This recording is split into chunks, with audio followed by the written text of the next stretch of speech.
안녕하세요. 사연 왔어요. 톡톡입니다. 구독과 좋아요, 알림 설정 꼭 부탁드립니다. 그럼 오늘의 이야기 시작해 보겠습니다. 생각해보면 제가 죽은 남편을 평생, 지금까지도 못 잊고 사는 건 남편이 정말 죽기 직전까지 저한테 수시로 해줬던 단 2마디 말 때문이었던 것 같습니다. 바로 고맙다는 말과 미안하다는 말, 그 2개였어요. 제 남편 그다지 능력 있는 사람은 아니었어요. 이틀이라고 오면 나머지 3일은 알아 눕느라고 돈을 못 벌고 그나마 이틀 일해서 벌어온 돈은 약값과 병원비로 싹 나가야 하는 약골이었거든요. 그런 남자 뭐가 좋다고 결혼해서 살았는지 지금 생각해보면 연애할 때부터 미안하다, 고맙다 그 말이 그저 듣기 좋고 그 말 해주는 게 고마워서 함께 살았던 것 같습니다. 아들 하나 낳고 알콩달콩 그래도 어려운 살림에 저희 나름 잘 살았어요. 남편은 몸이 약해서 가끔 일용직으로 일당을 벌어왔고 저는 다양한 가게에서 아르바이트를 했습니다. 연애 1년 만에 덜컥 아이가 생기고 나니 제대로 된 직장을 잡기는 어렵더라고요. 결국 아이를 등에 업고 야채며 과일을 조금씩 떼어다가 행상으로 팔기 시작했습니다.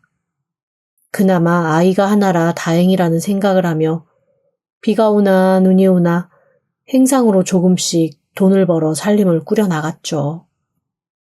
그래도 아이가 좀 커서 손이 덜 갈 무렵부터는 집에서 남편이 아이와 함께 있어줘서 한결 수월했습니다.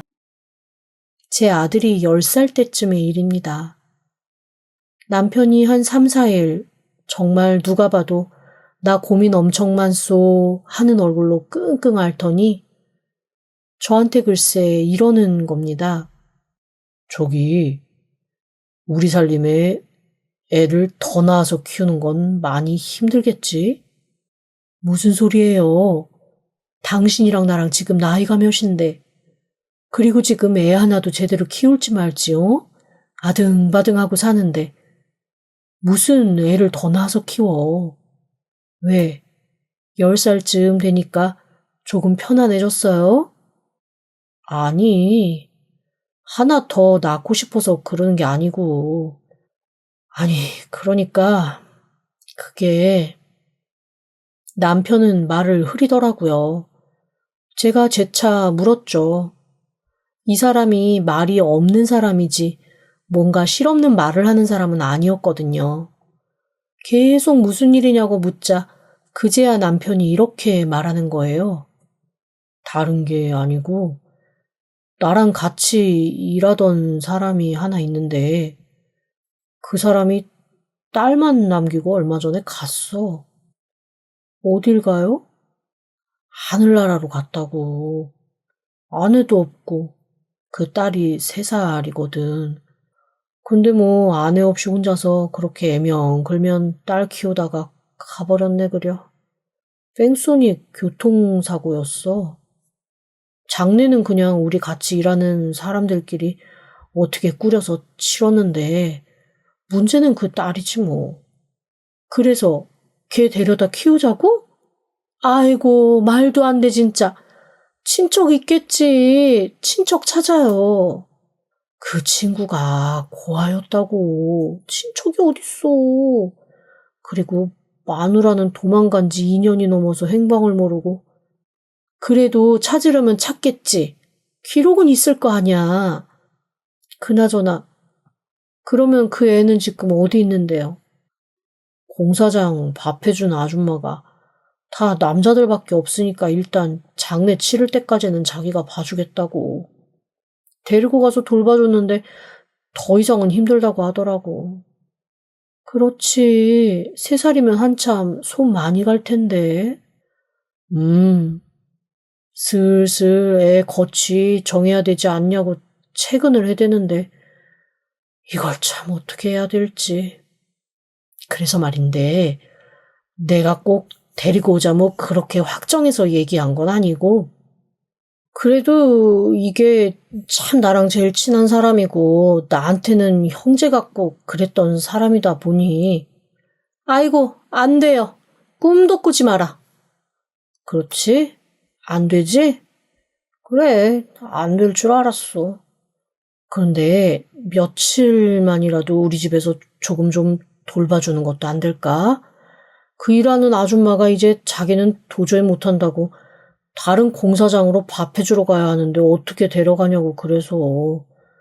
어떡하냐, 3살밖에 안 된 거. 우리가 조금이라도 데리고 있자, 응? 아니, 얼마나 데리고 있겠다고.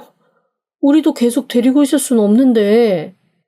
이제 겨울도 좀 있으면 오는데 그 어린 게 추운 날 어디서 어떻게 지내겠어. 나는 죽은 친구 생각하면 마음이 안 좋아서 일단 겨울만 좀, 응? 내가 애엄마 열심히 찾아볼게. 겨울만, 응? 그때 제가 더 냉정해졌어야 했습니다. 그런데 남편이 하는 얘기를 들으니 참 그 아이도 안 됐다 싶더라고요. 3살 어린아이가 뭘 알겠어요. 같이 살던 아빠 갑자기 죽고 떨렁 낯선 아줌마 집에 가서 밥이나 좀 얻어먹고 있을 텐데 어디 물어보지도 못하고 오지도 않은 아빠를 혼자서 어린 마음이 얼마나 찾고 있겠습니까? 그냥 순간 좀 안쓰러운 생각이 들더라고요. 남편한테 그러면 정말 그 아이 친척이라도 수소문해서 나타날 때까지 딱 겨울 한철 돌봐주겠다고 했는데 그게 1년이 되고 2년이 되고 3년이 되었습니다. 3년쯤 되고 나니까 오히려 남편보다 제가 먼저 포기하게 되더라고요.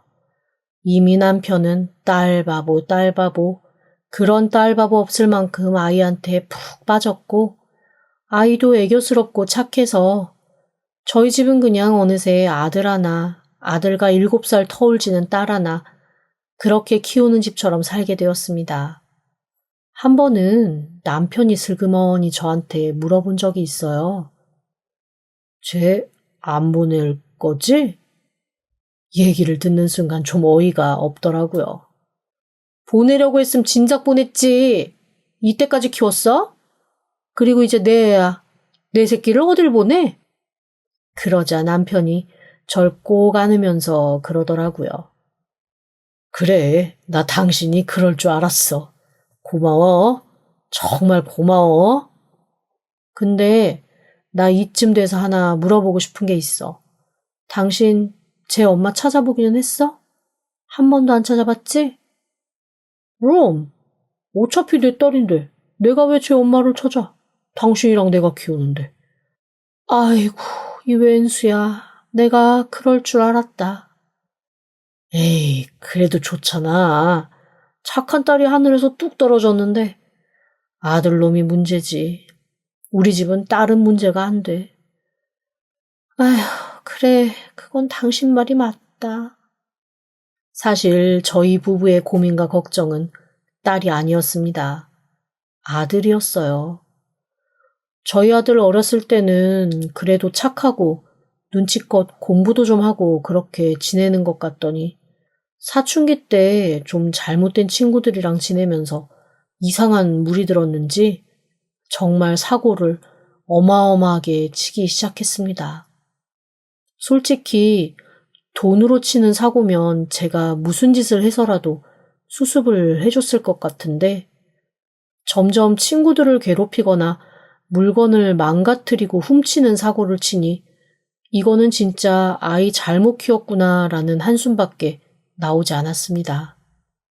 한 번 잘못하면 자기도 울면서 용서를 빌었지만 그것도 또 그때뿐이더라고요. 자연스럽게 더 속 썩이는 아들놈한테 신경을 더 많이 쓰게 되었습니다. 딸은 그런 거 안 해도 자기가 알아서 잘 해주니까 상대적으로 조금 신경이 덜 가더라고요. 사실 그때는 미처 몰랐습니다. 그게 딸의 사춘기 때 어떤 영향을 줬는지요. 나중에 아이 아빠가 세상을 떠나면서 알게 됐습니다. 장례식장에서 딸이 그러더라고요. 사실 자기 친딸 아닌 거 알고 있었다고. 그래서 엄마 아빠가 자기보다는 오빠한테 더 신경 많이 썼던 거 충분히 이해한다고 말이죠. 사실 그때 너무 놀라고 당황스러웠습니다. 그리고 딸한테 그런 게 아니다. 우리는 정말로 한 번도 차별을 생각해 본 적이 없다. 오히려 너는 좀 믿어온 자식이었고 네 오빠는 사고치는 자식이어서 네 오빠 때문에 전전긍긍한 건 맞지만 그게 너를 더 사랑하지 않아서 그런 거 아니다. 라는 얘기를 해주고 싶었습니다. 하지만 저도 그때는 너무 당황하고 경황이 없어서 아이에게 그런 말조차 못 해줬습니다. 오히려 어리석게도 아이한테 화를 내고 말았어요. 그게 무슨 쓸데없는 소리냐고 말이죠. 그러면서 아이한테 제가 그만 못할 소리를 하고 말았습니다. 아이고, 아무도 안 데려가는 거 기껏 데려다가 키워놨더니 한다는 소리가 그런 소리니? 내가 너 얼마나 애써서 키웠는지 알면 너 나한테 미안해서라도 그런 소리 못한다. 키워준 곡은 없다고 하더니 내가 진짜 큰 실수했다. 큰 실수했어. 사실 잘못된 말인 거 저도 알고 있습니다. 그리고 그 말을 내뱉자마자 정말 너무너무 후회를 했어요. 하지만 한번 내뱉은 말을 다시 주워 담을 수도 없고 그냥 여느 엄마와 딸처럼 시간이 해결해 주기만을 기다리려고 했죠. 그런데 슬프게도 그건 저 혼자만의 생각이었던 모양이더라고요. 제 얘기를 듣던 딸은 정말 한 번도 제가 보지 못한 처연하고 슬픈 얼굴을 하더니 그 이후에 아무 말도 하지 않았습니다. 그리고 묵묵히 장례를 치르더라고요. 저도 그냥 순간 아차 하기는 했지만 그냥 넘어갔습니다. 사실 유약하기는 했지만 믿고 의지하던 남편이 이제 더 이상 제 옆에 없다는 것만으로도 제가 너무 큰 충격을 받고 힘들어하던 차였거든요. 혼자 너무 힘들어 아이의 마음에 박힌 그 큰 상처를 미처 깨닫지 못한 거죠. 그리고 솔직히 말하면 제가 했던 말을 잊고 말았습니다. 왜 살다 보면 엄마가 한 번씩 상처 주는 험한 말 하고 그냥 넘어갈 때 있잖아요. 저도 어렸을 때 엄마가 맨날 저보고 그러셨거든요. 차라리 나가 죽어라. 그러면 내 속이 오히려 편하겠다. 그렇게 앉아가지고 속 썩일 거면 그냥 차라리 확 접시물에 코 박고 죽어버려라. 너 죽고 나 죽자. 이런 말들이요. 그러다가도 저녁 때 제가 좋아하는 반찬 해서 앞으로 쓱 밀어주는 걸로 서로 알게 모르게 화해하고 넘어가고 그런 게 모녀관계 아니었던가요? 저는 정말 딱 그렇게 생각을 했던 모양입니다. 그런데 딸은 그게 아니었나 봐요.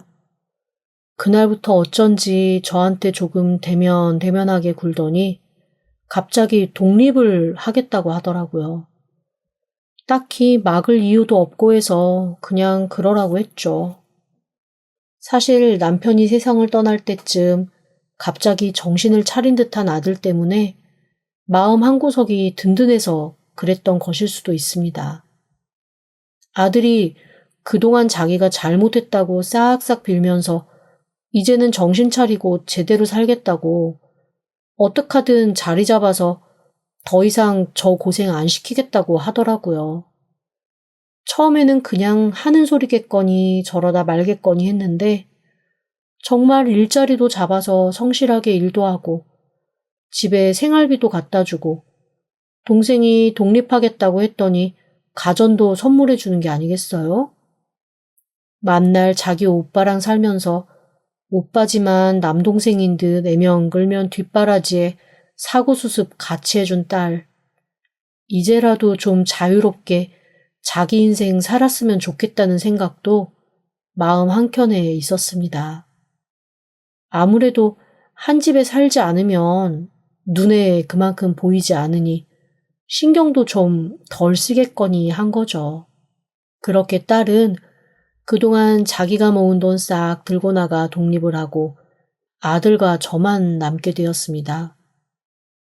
영 집안일에 관심도 없던 녀석이 정말 뒤늦게 철이 든 것인지 저한테 이것저것 묻기도 하고 그러더라고요.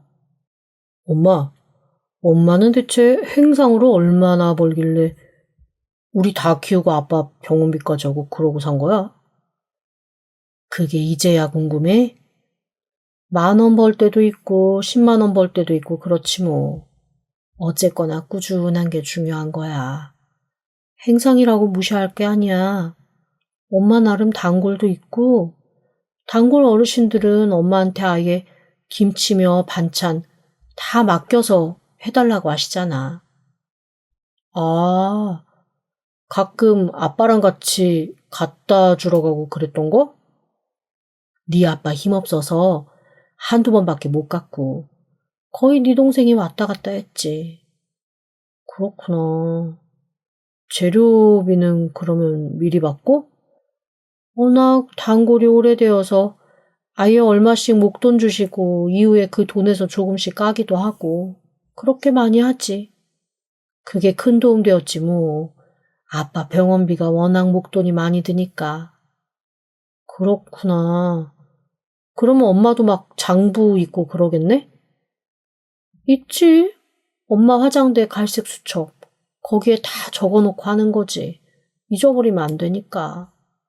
그렇구나. 그게 왜 궁금해? 아니, 아까 말한 것처럼 대체 엄마가 무슨 돈으로 우리를 키운 건가 싶어서. 아이고, 너한테 손 안 벌려. 걱정하지 마. 아직 엄마 일할 수 있고 네 아빠가 그래도 이 집은 끝까지 안 건들 거라고 엄마 앞으로 해놨고 아빠 보험금도 나왔고 여튼 너희한테 손 안 벌리고 살 수 있어. 제발 지금 정신 차린 거 오래오래 유지하면서 너 살 길 찾아. 엄마가 많이 도와주기는 어렵겠지만 그래도 밥은 먹여줄 테니까. 그때는 몰랐습니다. 그날 왜 아들이 저에게 꼬치꼬치 이것저것 캐물었는지, 평소에는 관심도 없던 집 사정을 그렇게 알고 싶어 했는지 말이죠. 저는 남들처럼 재테크도 모르고 투자 같은 거 할 줄 몰라서 정말 돈이 생기면 무조건 통장에 넣고 보거든요. 인터넷 뱅킹도 못해서 돈 필요하면 ATM 기계 가서 뽑는 게 제가 할 수 있는 최선입니다. 남편이 남긴 사망보험금이 들어왔다는 문자를 받고도 그걸 가서 확인하면 정말로 남편이 제 옆을 떠났다는 걸 인정하는 것 같아서 그냥 통장에 받아놓고 신경도 안 썼습니다. 들어왔다니 있겠거니 했지요. 그렇게 남편이 세상을 떠나고 4달 정도 지났을 무렵 오랜 단골 어르신이 전화를 하시더라고요. 제가 이래저래 정신없어서 행상도 몇 주 쉬고 있는데 말이죠. 네, 사모님. 어쩐 일이세요? 아니, 왜 김치에다 준다고 돈 받아간 사람이 여태 소식이 없나 해서 어디 아픈 건가 싶어 전화했지. 김치요? 무슨 김치요? 남해에 배추밭 하나 계약해서 김치 많이 담글 거라며. 그래서 내가 주변 사람들 싹 모아서 김장값 전해줬잖아. 저한테요? 어머, 갑자기 왜 이래? 열흘 전에 아들이 와서 가져갔잖아. 자기 모르는 일이야? 순간 머리가 멍해졌습니다. 제가 너무 당황스러워서 일단 찾아뵙겠다고 말하고 바로 그 사모님 집으로 뛰어갔죠. 황당한 얼굴의 사모님이 절 기다리고 있다가 자초지종을 말해주시더라고요. 글쎄 제 아들이 단골들한테 하나하나 전화해서 이번에 제 남편이 남긴 돈으로 제가 남해에 있는 밭을 하나 샀고 그 밭에서 나온 배추로 김장김치 담글 건데 미리 주문받는다고 성금 자기가 받으러 다니겠다고 연락을 했다는 겁니다. 그러면서 가족관계 증명서까지 사진으로 다 보내서 철석같이 믿고 남편 일은 저한테 조금이라도 도움 주자 하는 마음에 친인척한테까지도 다 주문을 받아 거의 1,000만 원에 가까운 돈을 아들에게 전해주신 거였습니다. 그 사모님이 황당해하면서 이러시더라고요. 아니, 남해에 있는 배추밭 앞에서 배추 들고 찍은 사진까지 딱 보내줬는데 내가 안 믿어? 게다가 딸하고 배달 다니면서 아들 있다는 얘기도 했었잖아. 가족관계 증명서까지 보여주고 배추밭 사진 보여주니까 나는 당연히 그런 줄 알았지. 내가 자기한테 전화를 했어야 했나 봐. 그러면서 사모님은 절 도와준답시고 단골 가게 2군데서 쓸 김치까지 싹 한꺼번에 주문 넣었다며 양이 많아 시간이 좀 걸리니 일주일 뒤에 연락 주겠다는 말만 믿었다고 했습니다. 아들의 거짓말에 사모님과 다른 단골분들이 큰 피해를 보시게 된 거죠. 제가 당황해하자 이것저것 물어보신 사모님이 한숨을 푹 쉬시더라고요. 아이고, 참 등잔 밑이 어둡다. 등잔 밑이 어두워. 그치? 그분도 차마 저한테 더 험한 소리는 못 하시더라고요. 그나마 경제적으로 많이 어려운 분이 아니시니까 돈 가지고는 뭐라 하지 않으셨는데 문제는 그분 돈뿐만 아니라 다른 분들 돈까지 얽혀 있다는 거였습니다. 일단 어떡하든 아들한테 왜 그랬냐고 자초지종을 듣기 전에 사모님의 돈부터 해결해 드려야겠다라는 생각이 들어서 바로 은행으로 달려갔습니다. 남편이 남긴 돈에 제가 아름아름 모은 돈이면 일단 큰 불상사는 막을 수 있겠다 싶었거든요. 그리고 거기서 저는 다리가 풀려 쓰러지고 말았습니다. 제 통장에 잔액이 딱 50원 남아있더라고요. 1,000원 단위까지 아주 싹 다 뽑아간 거였습니다. 대체 이게 어떻게 된 건가 싶어봤더니 은행에서 며칠 전에 한 2, 3일에 걸쳐 제가 모든 돈을 다 현금으로 인출했다고 얘기를 하더라고요. 그럴 리가 없다고 하니까 은행에서도 CCTV를 돌려봐 주었습니다. 그리고 거기에는 제 아들이 잔뜩 상기된 얼굴로 돈을 뽑아 가방에 쓸어 담는 모습이 찍혀 있더라고요. 그 녀석이 제 모든 돈을 들고 사라진 거였어요. 게다가 제 단골들한테 전화해서 끌어모을 수 있는 데까지 돈을 끌어모아 달아난 거였습니다. 안 그래도 며칠 전부터 지방에 일이 있다고 자기 당분간 집에 못 들어온다고 싹 짐을 싸서 나가서 그냥 바쁜가 보다 했거든요. 이런 식으로 잠적했을 거라고는 상상도 못했습니다. 정신 차렸다고 생각했는데 그게 다 쇼였던 거죠. 제가 너무나 황당해서 털썩 주저앉은 채 아무 말도 못하고 있자니 은행 직원이 경찰한테 신고하겠냐고 하더라고요. 이거를 신고를 해야 하나 싶다가도 문득 혹시 내가 섣부르게 행동해서 멀쩡한 자식 전과자 만드는 게 아닌가 싶은 생각에 갈등이 몰려왔습니다. 그나마 제가 미처 카드를 만들어 놓지 않았던 또 다른 통장에 돈이 조금 있었는데 그거는 건드리지 못했더라고요. 그거라도 지킬 수 있어 다행이다 싶은 생각이 들었습니다. 일단 그 돈이라도 싹 뽑았죠. 그리고 사모님께 바로 갖다 드리면서 정말 창피하지만 제 아들이 사고를 친 것 같다고 조금만 기다려주시면 나머지 돈도 얼른 보상해드리겠다고 잘못을 빌었습니다. 사모님이 안타까운 얼굴로 저한테 엎어진 사람 발로 차기까지 할 수는 없지 않겠냐며 오히려 거기서 100만 원을 돌려주시더라고요. 당장 사람이 숨 쉴 구멍이라도 있어야지. 이거라도 없으면 죽어. 천천히 음식으로 갚던 돈으로 갚던 하고 일단 내가 나머지 건 알아서 할 테니까 신경 쓰지 말고.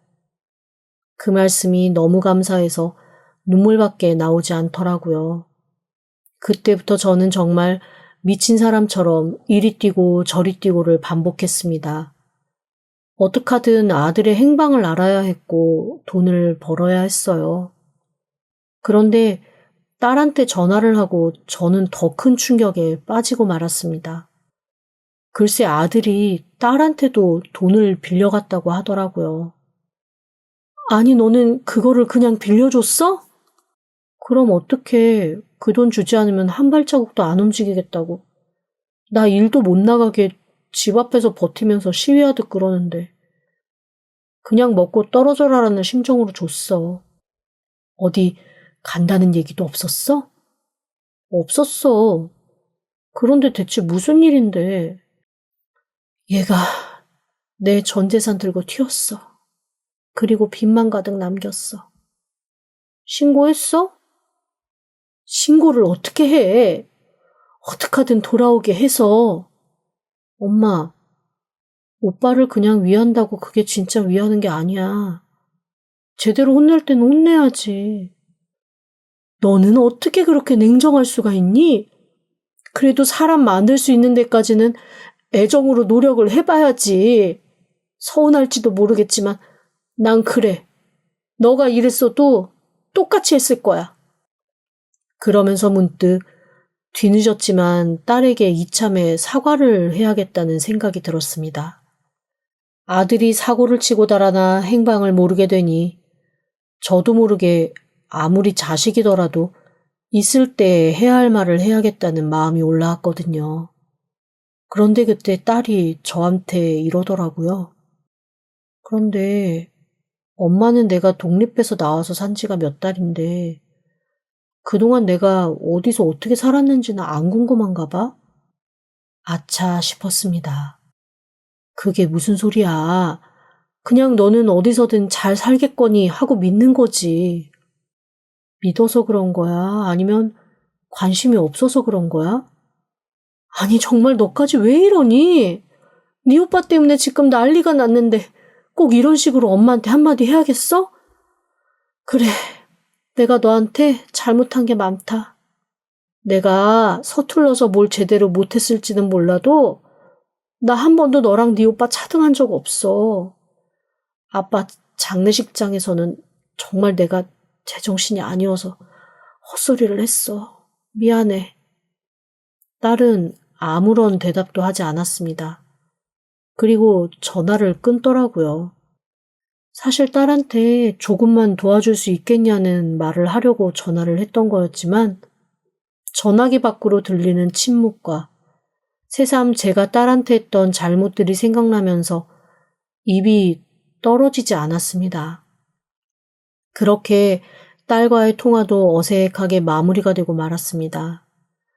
붙들어다 앉혀놓고 이런저런 얘기를 하고 싶은 마음이야 굴뚝 같았지만 당장 아들놈부터 찾아서 치도곤을 내리건 등짝을 너덜너덜해질 때까지 치건 해야 했습니다. 하지만 하도 어렸을 때부터 사고를 많이 친 녀석이라 딱히 친구가 있는지도 모르겠고 친구가 있다 한들 그 녀석의 행방을 알려줄지도 모를 일이었지요. 결국 저는 얼마 되지도 않는 집을 내놓고 아주 작은 단칸 셋방으로 옮겨갔습니다. 아들이 사라진 후 벌어진 일이 그게 끝이 아니었거든요. 여기저기에서 돈을 빌린 거는 물론이고 제가 모르는 곳에서도 돈을 끌어다 썼는지 집으로 업자들이 찾아와 아들을 찾고 돈을 갚으라고 하더라고요. 집을 처분한 돈은 순식간에 그렇게 사라지고 말았습니다. 단칸 셋방에서 하루 벌어 하루 먹어야 하는 상황이 되고 나서 제가 든 생각은 하나였어요. 이렇게 살 바에야 그냥 남편한테 가는 게 낫지 않겠나 하는 생각이었죠.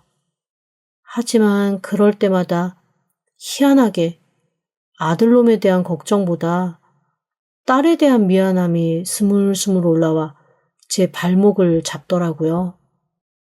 아들이 돈을 죄다 들고 도망간 지 보름 만에 처음으로 곰곰 생각할 시간이 주어졌습니다. 딸에게 전화를 했죠.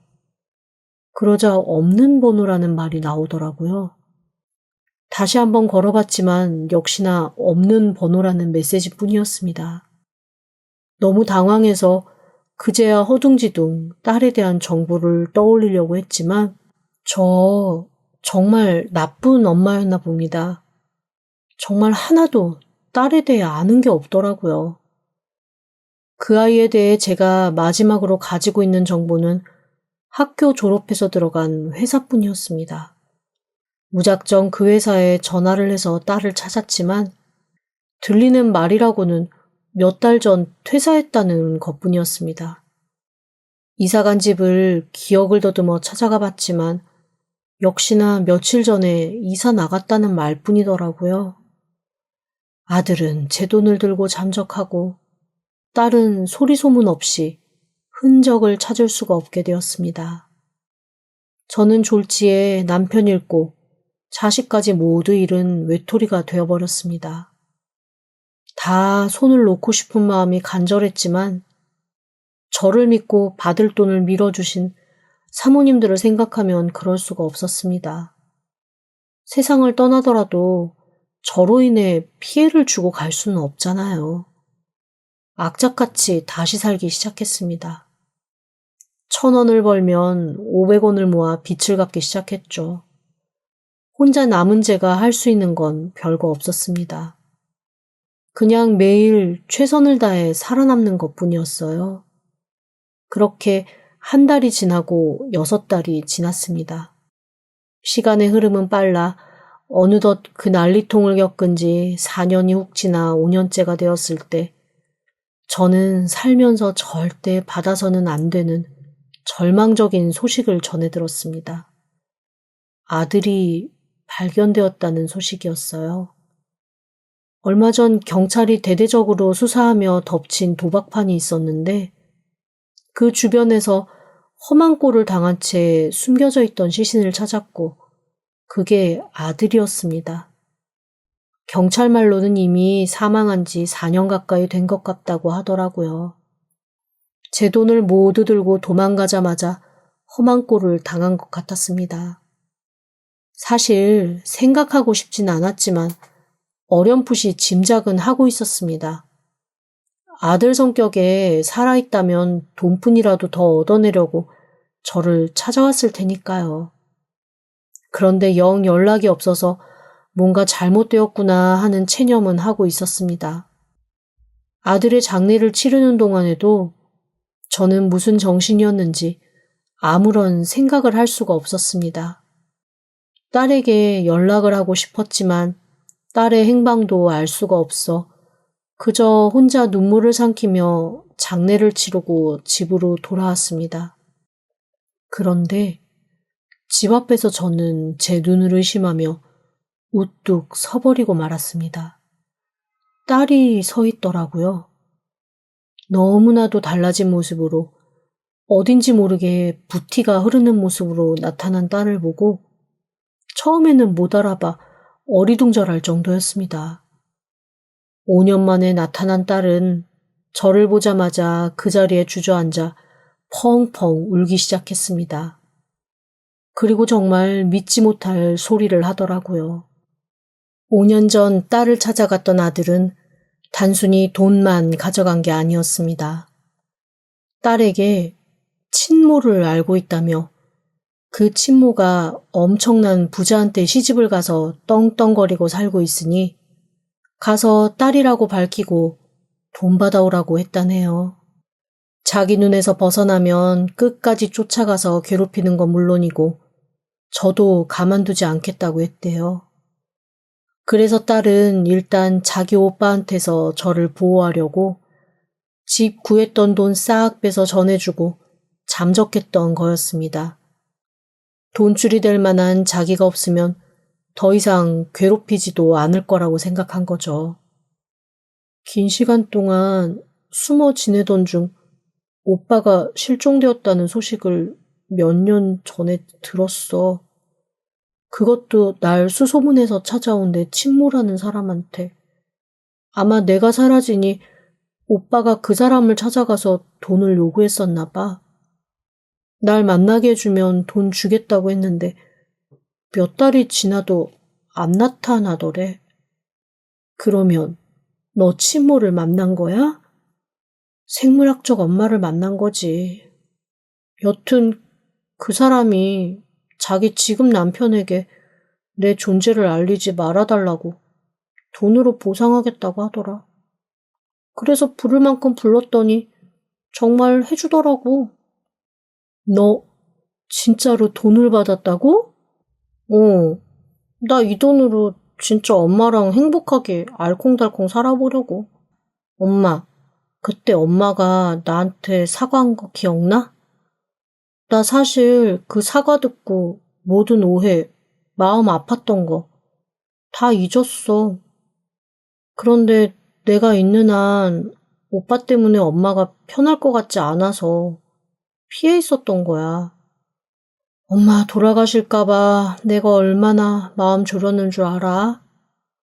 단골 사모님께 자초지종 말해서 엄마 좀 살펴달라고 무슨 일 있으면 연락 달라고 했는데 그 사모님이 연락하셨더라. 오빠가 세상 떠났다고. 와서 엄마 챙기라고. 그제야 그동안 왜 그렇게 사모님이 돈도 다 받지 못한 저를 그렇게 챙기셨는지 알겠더라고요. 저는 그저 인품이 좋으신 분이라 그런가 보다 하고 막연히 감사하게만 생각했는데 딸이 따로 부탁을 한 거였습니다. 제 오빠 때문에 대놓고 저를 살필 수 없으니 숨어서 그렇게라도 살핀 거였죠. 새삼 그 속 깊은 마음에 찌르르 하면서도 미안하고 안쓰러운 마음이 몰려왔습니다. 딸이 저한테 그러더라고요. 자기한테 엄마는 저 하나라고요. 오빠를 잊는 것은 어렵겠지만 지금이라도 남은 인생 엄마가 행복하게 살았으면 좋겠다고 말입니다.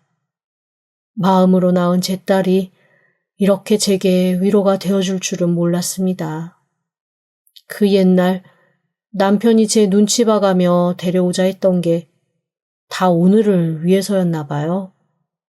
새삼 남편에게 고맙기도 하고 딸에게 감사한 마음이 듭니다. 굴곡 많은 제 인생, 이제라도 조금 굽이굽이 굽이진 것이 펴지려나요? 여전히 마음 한켠에는 상체기가 가득하지만 살살 덮고 살아보려고요. 그렇게 앞으로 나아가는 게 또 인생 아니겠습니까? 지금까지 들어주셔서 감사합니다. 구독과 좋아요, 알림 설정은 사연 왔어요 톡톡에게 큰 힘이 됩니다. 지금 바로 구독 부탁드립니다. 그럼 다음 사연으로 또 찾아오겠습니다. 감사합니다.